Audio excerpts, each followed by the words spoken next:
Qu'est-ce qu'on mange en mars? Une saison en plat. Pissenlit. Malgré un nom moins élégant, ces petites herbes constituent l'emblème classique des célèbres dictionnaires Larousse. En 1890, quand Eugène Grasset crée l'emblème La Semeuse pour le petit Larousse illustré, la propriété du pissenlit a été combinée avec la devise « Je sème à tout vent ». Différent du nom pissenlit en français, le pissenlit était historiquement appelé l'herbe d'épingle à cheveux ou le clou sur la terre en chinois. La consommation du pissenlit au printemps contient la sagesse de la médecine antique chinoise. Et en Chine, ce qui est particulier à la médecine traditionnelle chinoise, c'est le concept d'harmonisation du yin et du yang. Au printemps, la température est élevée, l'air yang devient fort. Donc le pissenlit du yin est parfait pour calmer ces chaleurs et pour les traitements anti-inflammatoires. Il est intéressant que les Occidentaux et les Chinois aient la même habitude de manger du pissenlit.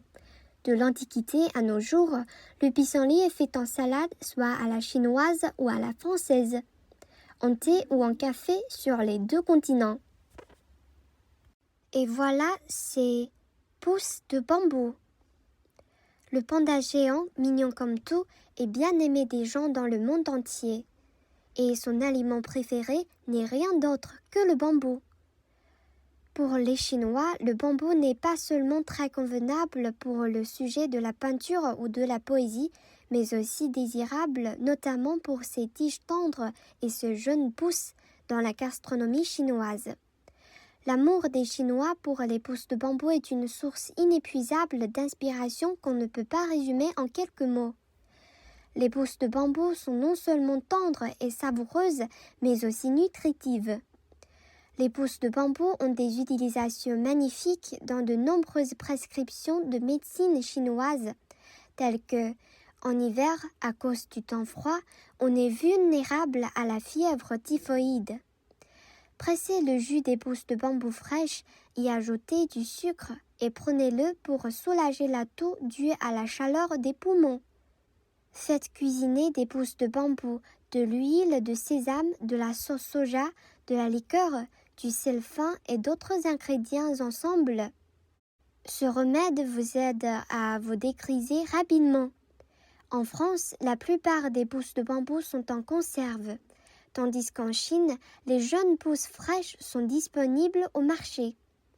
Les recettes de pousses de bambou sont devenues très variées après des milliers d'années d'héritage et de développement.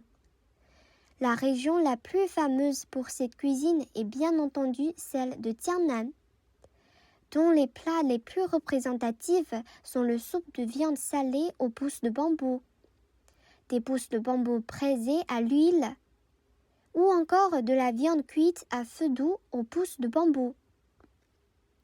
Cependant, il convient de noter que, bien que les pousses de bambou soient délicieuses, vous devriez les faire bouillir avant de les manger pour éliminer le goût amer et l'acide oxalique qui peuvent causer des calculs biliaires, ce qui est également plus favorable à la conservation des pousses de bambou.